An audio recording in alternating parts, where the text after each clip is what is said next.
Yeah, films. We watched some films. So let's talk about those. Nice. So we're talking about X, which is from 2022. Very new, very exciting. I saw a lot of the stills and things for it, and I was excited just because Jenny Ortega was in it, and it's like, this is her year when it comes to horror. Even in films I don't enjoy in horror, she's in there, and I'm like, it's worth my time.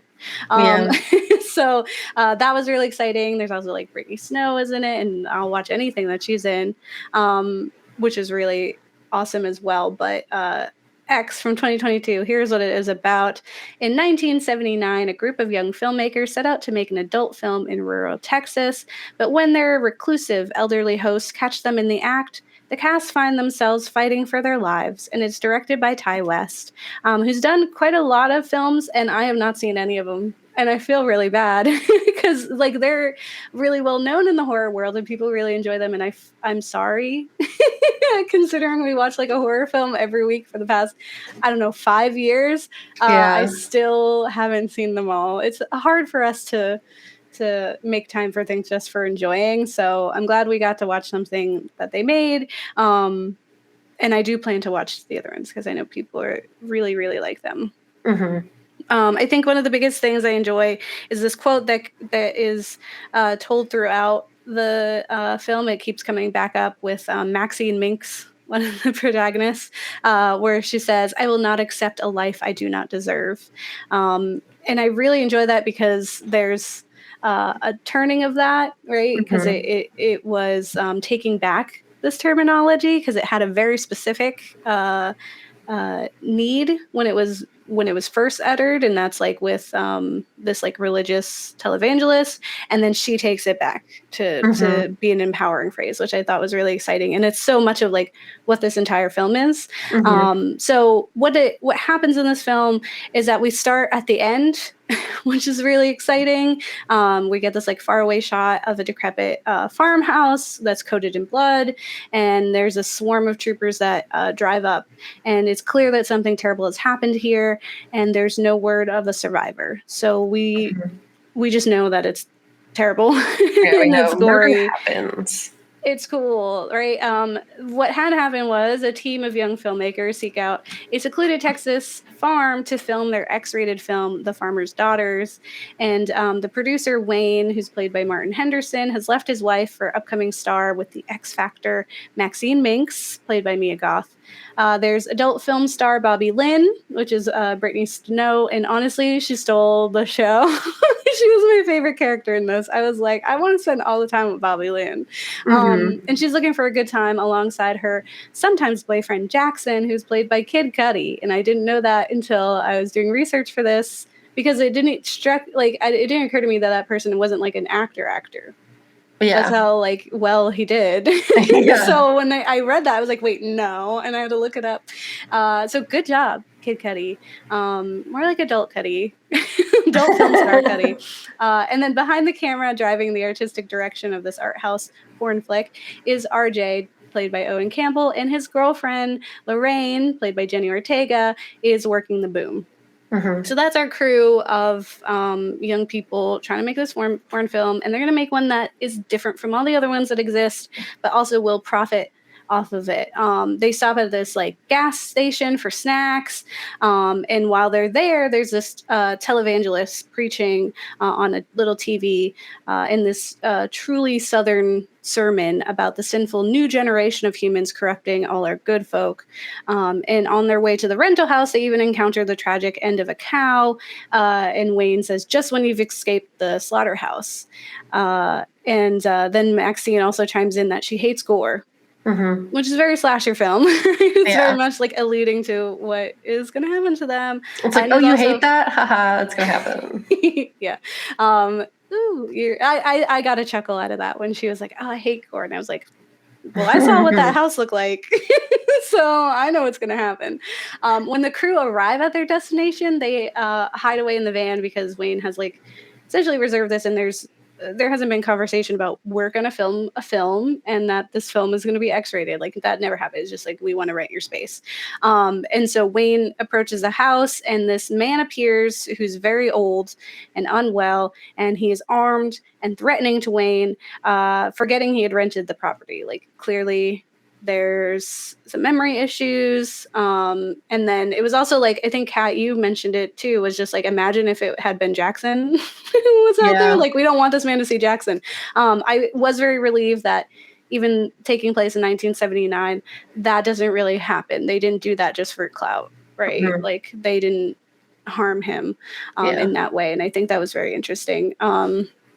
But it didn't take away, like it wasn't in a rude way where we were ignoring who he was. Yeah. We were just not also profiting off of his pain. Yeah. So they quickly settle in after that harrowing introduction and start recording the farmer's daughters. And half of this film is like a lingering voyeuristic journey around the farm, right? We have Maxine wandering around between her scenes, pretty much naked and very curious. And she finds herself in the old couple's home. And these scenes are paralleled with the porn that's taking place. And it's kind of just like almost scene for scene, like you get this like glimpse back and forth between them. Mm-hmm. And then Maxine encounters Pearl, who is the elderly hostess of the farm, and they are both played by Mia Goth, and they mirror each other. There's even scenes in which they are staring into a mirror, and there's like a piece of the staircase, like the post is like between them in the shot. Mm-hmm. Like there's a lot of really amazing imagery in this film, and that one I was like, oh my gosh. I actually had this like whole idea when I saw that, and it clicked that this was the same actress, because I noticed it immediately. I was like, it's her. I was like, what if this is like kind of like a Get Out situation where, you know, if this elderly woman and her husband, like they could take the bodies of these young people, or what if it's this weird like time situation where she's her old, like I was like, there's a lot of supernatural things going on in my head that do not occur, but that's where my brain went, because I was like, oh, this actress. But it was more symbolic than that. It's more of like the tie that Pearl has to her youth and how she sees herself reflected in Maxine, who has this X factor that she once had, and all of that. So there's a lot of explanation. So again, it's a really great specific imagery, and like choosing Mia Goth to play both characters was really amazing. There's also just like one note, because I really, really appreciated this in the film. And I can't explain exactly why they did it other than it's really cool, is that sometimes when there was a transition, there was like a flicker of the transition. So it would show you'd be in the middle of a scene, like, you know, they're sitting at the table, but then it would cut to the lake and she's like swimming in the middle of the lake. Then it come back to the kitchen table and then back to the lake, and it would get like a little faster. So it would be like a little bit of a flicker, and then you're in the lake. Like the scene is there. So it was this weird kind of like slow transition. I can't say what exactly the reasonings behind it were, but I thought I got really excited, because at first I was like, is my TV broken? And then I was like, no, that was intentional, and that's so cool. I think this parallel between them is really interesting, because Pearl, this elderly woman, had once been a dancer, and she was something special herself, had that X factor, and she sees that. And so Pearl throughout this is very unsettling, and she's like constantly watching Maxine with these like hungry eyes, and grows green with jealousy. She's like lurking in the like around. She sees them doing the film, and she's not mad because they're doing a sex film. She's mad because they're enjoying doing a sex film. It's like very funny that this is what she's mad about. Anyway, very well done. Also, just side note, there will be a prequel film already shot by Ty West featuring Pearl, and it's about her life and experiences. So that'll be interesting. Spoiler alert. Halfway through the film, the crew toasts to a job well done. They cheer to their youth and the life ahead of them, not knowing that this is their last day alive. They're quickly picked off one by one by the elderly couple. Pearl is violently envious of their youth, and she's incredibly pent up her husband will not have sex with her because he's afraid he'll die. His heart won't take it. And so she makes it everybody else's problem. And then this film quickly becomes a true slasher with gore galore, where the first death of RJ, she's just like, she's going. And there's a moment where I was like, oh, we're still doing this. And that really set the tone for like what the gore was going to be. And I actually think like that was the most gory and traumatizing scene. And the rest of it kind of gets less that. Yeah. Like it slows down, which is so weird for a film. But there are shower scenes, sex scenes, and a final girl. But it is unlike most slashers, even with its homages to the genre throughout. And I've never seen a film like X, and I wasn't expecting any of what happened. Like I had like an inkling that the old people were doing it, but I didn't feel like I knew what was happening until it happened, and I was like, oh no! Like I knew someone was going to die by a gator. I didn't know who, and that they would do the very accurate death roll, which was amazing because I was like, oh my god, that's so real. I will say this though, the entire film, I was just like, I would not. I was like, this is not me. I refuse to go out by way of old jealous people. Like, I'm not doing it. And I was like, I really simultaneously relate to Pearl. I was like, if my hubby was like, I can't screw you anymore, I would definitely make it everybody else's problem. I would be so upset about it. I was like, no, this is not it. We're going to figure this out. We're going to have something that happens. Sex toys exist. They do. There's other things to do. Like they clearly just like didn't even acknowledge that there's other things. I guess like back then, maybe they didn't as much. Yeah, absolutely. So there are some homages to other slashers, like I said. So clearly Texas Chainsaw Massacre is referenced throughout and obviously influenced the film. Like in Texas Chainsaw, the hot youths are road tripping in a blue van through Texas. And in Texas Chainsaw, they drive past a slaughterhouse.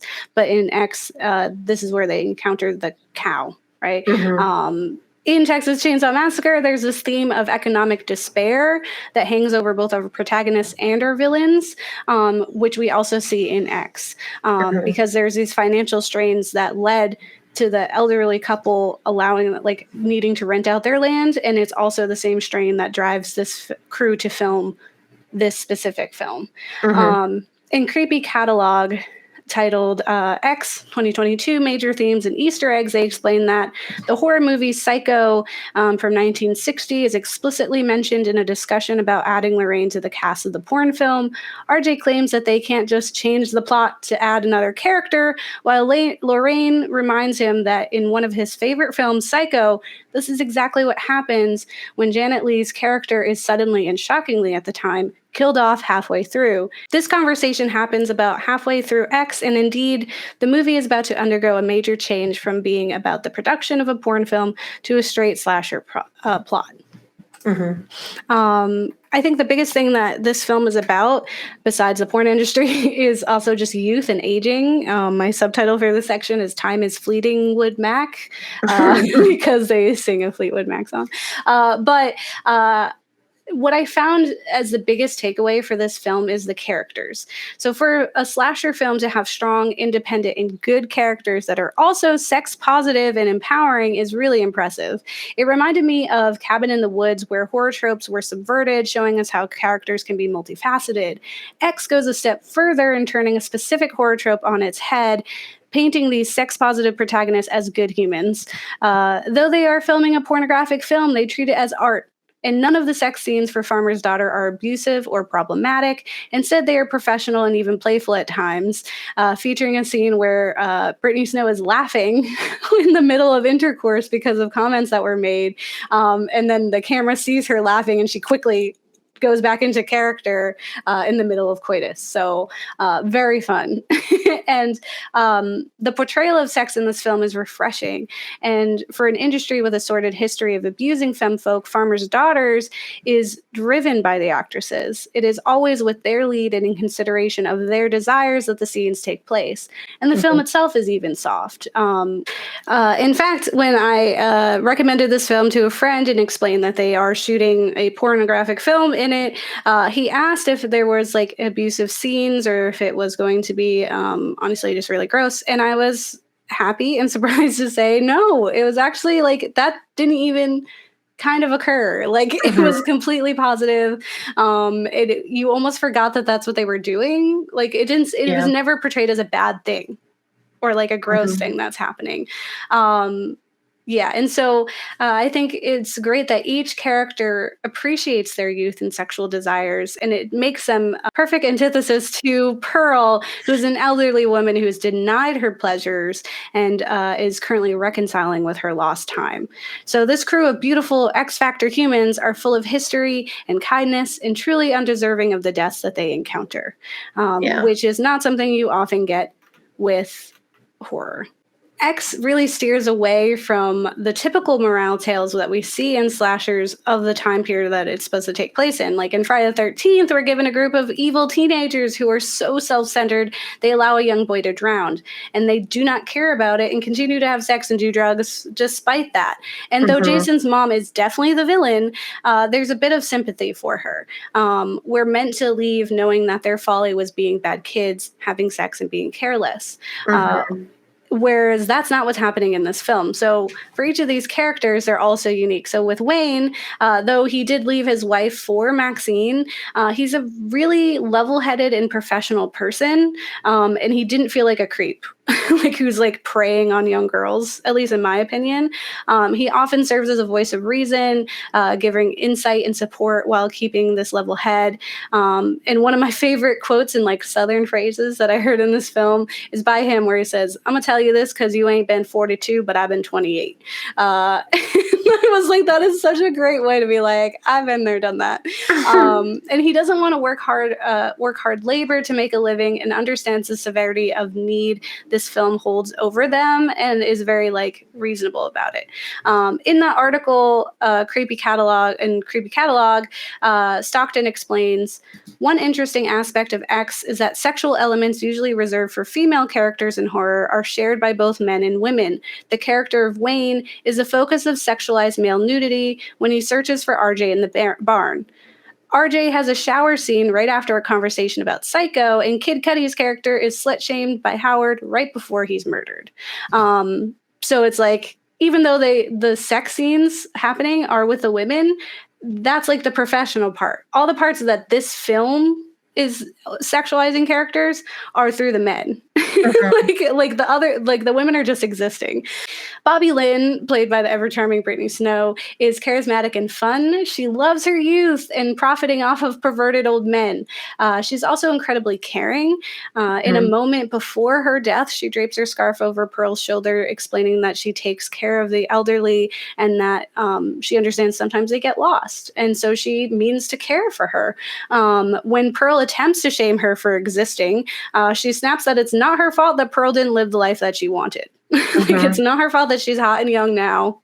That has nothing to do with Pearl, and she's not going to feel bad about it.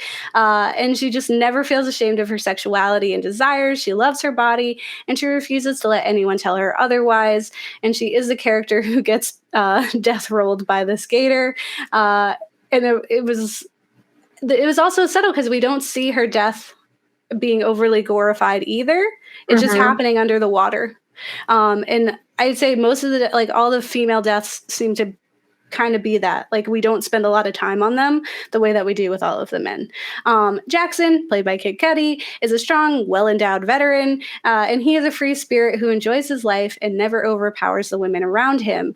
Each scene with them in X and in The Farmer's Daughter is full of respect and care for the people around him. He volunteers to help Howard find his wife, even though he is a black man in the 70s on this old man, probably racist farm, right?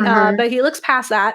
And it is Howard, this old white man, who feels emasculated to be assisted by a strong black man who has already put his life on the line for a country that doesn't care about him. It's very clear that there's this like status too, and Howard is falling below that, right? Jackson, even though like you can very easily be like, well, you're a sex star, so you're nothing. That's not really what comes up. It's like, I'm a veteran first, and I care. I'm a caring person, and so you care for him. It's also nice that he is not the first character who dies, and not in an overly graphic way either. He cares right up into the end, and like I mentioned before, Howard does slut shame Jackson before killing him, which also subverts another expectation of horror. It says like, you're going around in front of my wife looking hot, essentially. And it was like, well, yeah. Lorraine's choice to participate in the film is supported by everyone but her boyfriend. She inquires about the actor's ability to separate sex from love and how they feel about it religiously, and they all reply that it is a job and that sex can exist outside of love and for enjoyment, and that they aren't bad people for doing it. When Lorraine decides to perform, RJ switches quickly from "this is art" to "no girlfriend of mine," to which he is confronted by the rest of them for these backwards ideas. Wayne explains that none of them are good girls, but in a way that suggests good isn't something to strive for, and that they aren't any less deserving of respect for not being good by society's standards. It's essentially like, get over it. It's her body, and she wants to do this. It's none of your business. Yeah, like you can't stop her, and you won't anyway. Like you can say no, but nothing's going to change. Yeah, like you could express your opinion, but it does not matter, and we do not have to heed it in any way. And that you can't honestly be mad at her for choosing things to do with her body. And also, like, you can't have toted around that this is like an art experience and then clearly not believe that. Like, you like showed yourself to be a liar. Maxine, our final girl, the person that we're following the majority of the time, though paralleled strongly with Pearl, is so much more than her. We learn she has escaped a constricting world of religion to live her truth. She has that X factor and is intent on making the most of her life. And when Farmer's Daughter is eventually released, tied to the horrifying massacre, it will undoubtedly top the charts, securing her infamy. And so I'm very excited to see a sequel, which I did read somewhere that Ty is expecting to do that. In an article on Collider titled "Ty West X Ending Explained: What Happens to Maxine" by Liam Goggin, they explain this connection between Pearl and Max, saying, "The dualism of Pearl and Maxine is exemplified by Goth's dual roles. She embodies both a faded older beauty and an unexpected final girl. During one of the film's more insightful moments, Pearl lies down in bed next to a sleeping Maxine, and strokes her body. Maxine wakes up to see the older face that literally reflects her and screams. The film grants both characters agency. As Pearl insults her, Maxine calls her out her hypocritical nature. Pearl may hate her because of how comfortable the young girl is with her body, but Maxine isn't trying to torment or insult the older woman.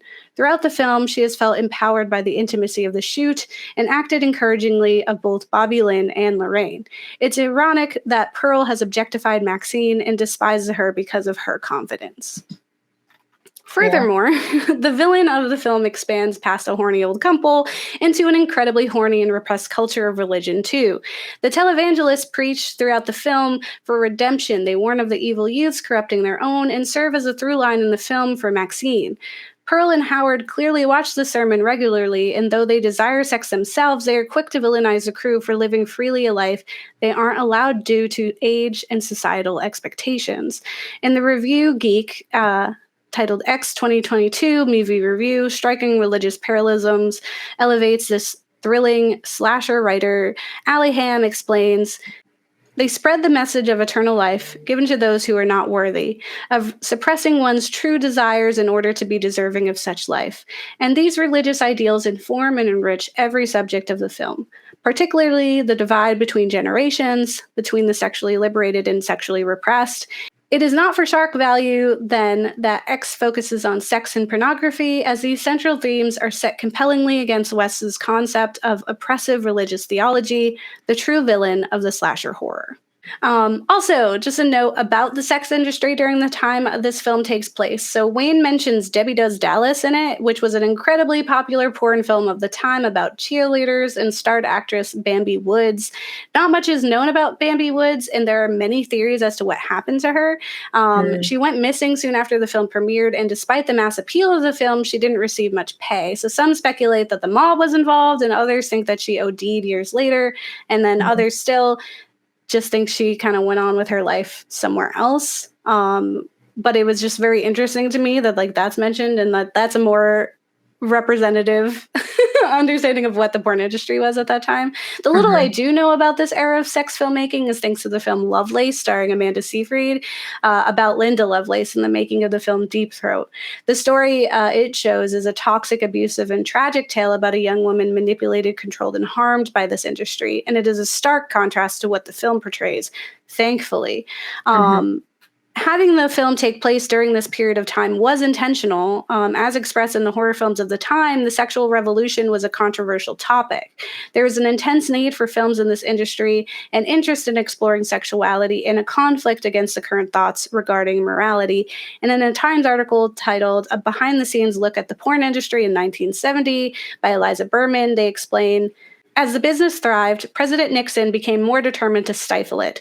Following the Supreme Court decision in Stanley v. Georgia, which established that people could view whatever they wished in the privacy of their homes, Nixon established the President's Commission on Obscenity and Pornography.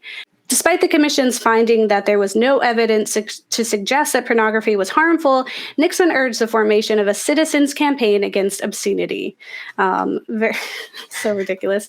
And though many folks protested the rise of the porn industry, they couldn't take it down. The divide seemed generational, with older folks preaching about morality, while youth found other things to worry about. In this article, they say, Mason City's young adults were more concerned about the environmental impact of the cement dust from nearby factories than fictional movies, which they said were having no impact on their own behavior. So the film does a great job of mirroring this struggle and exploring a point of view we don't often see regarding sex work, that it is a legitimate trade and there's nothing wrong with profiting off of the desires of others. In The Farmer's Daughter, the women have the power. And Bobby Lynn leads a toast in the middle where she says, "Here's the perverts who've been paying our bills for years." And I find this one of the more amazing parts of this film. What's like wild is that, yeah, it's one, I think the laws of the land are a clear reflection of how the older generation feels about these things, where the younger generation is like, we get it, you're sad. Yeah. And they're so sad they're going to kill us because we don't want to be sad, because they're not letting their traditions stifle us and hold us back from enjoying our lives and from caring about people. And so they want to literally murder us because of that. Yeah, like just because you've never had good sex in your entire life does not mean you should make that every single other human being's problem. Yeah. The problem is they're in power. That's the issue. But yeah, as you were saying, like the common misconception or like the way they try to like look at the sex work industry is that like people they can't join that on purpose. Why would they want to do that? You know, and it's like gotta be that's coercive. like the problem. Like that is not to say that there are instances of that taking place, but like there are people who join in like, hell yeah. I want to do this. This is great. This is a great way to make money. I'm going to profit off of all these perverts that have been paying my bills for years. Yeah. Like, exactly. Like, there is a demand. I am the supply. Yeah.